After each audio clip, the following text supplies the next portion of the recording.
Para pamirsa ingkang kinasih, wilujeng pepanggihan kalian renungan Sabda Winedhar Sinode GKJ. Kula Gunawan saking GKJ Karanganyar Klasis Kebumen kepareng badhe maosaken renungan Sabda Winedhar dinten Rebu 29 April 2026 Minggu Paskah kaping sekawan. Kanthi jejer mlebet ing plataran kanthi pamuji.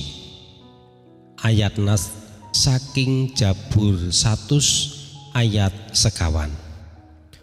Padha lumebu liwat gapurane kalawan memuji asmane ngaturna pamuji syukur.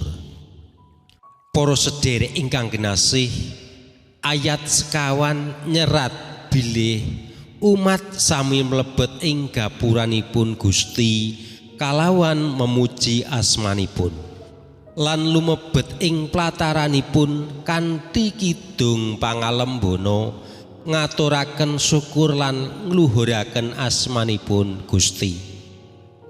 Padaleman suci punika plataranipun wonten kalih, plataran Jawi lan plataran Nglebet. Ingkang dipun sebut gapura punika lawang plataran Nglebet tumuju dhateng misbah kurban. Yeskiel 8 ayat ingkang 16a, menawi umat mlebet dhateng gapura plataran Nglebet ateges badhe caos kurban ing misbah. Dawuh padha lumebu punika nélakaken bilih sedaya tiyang katimbalan mlebet ing plataran Nglebet punika. Allah minangka pangen nimbali para mindanipun marek ing ngersanipun nglangkungi gapura punika kanthi ngunjukaken kidung pamuji lan kidung pangalembana.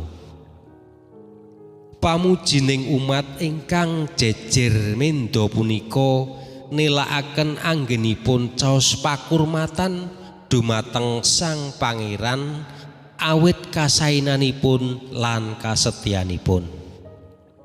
Kanthi setya panjenenganipun ngengen para mindanipun.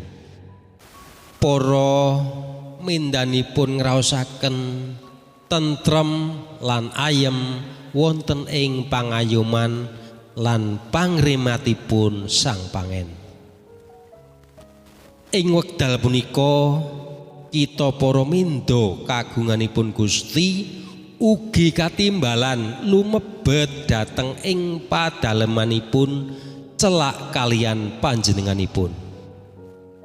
Anggen kita sowan ing ngersanipun Gusti temtu amboten namung ngaturaken pamuji ingkang awujud kekidungan utawi nyanyian, ananging sawetahing gesang kita.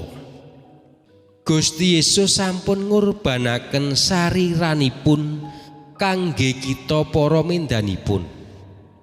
Prayogi kita ngaturaken sawetahing gesang leladi dhateng panjenenganipun.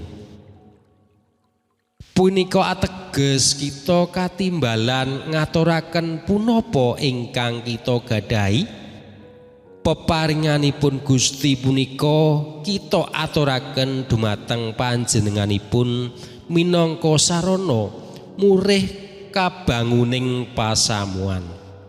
Saben tiyang perlu ngudi sasaget-saget ngaturaken punapa ingkang dipun gadahi, malah gesang sawetahipun minangka cehnaning panuwun dumateng Gusti ingkang sampun marengaken kita lumebet ing padalemanipun.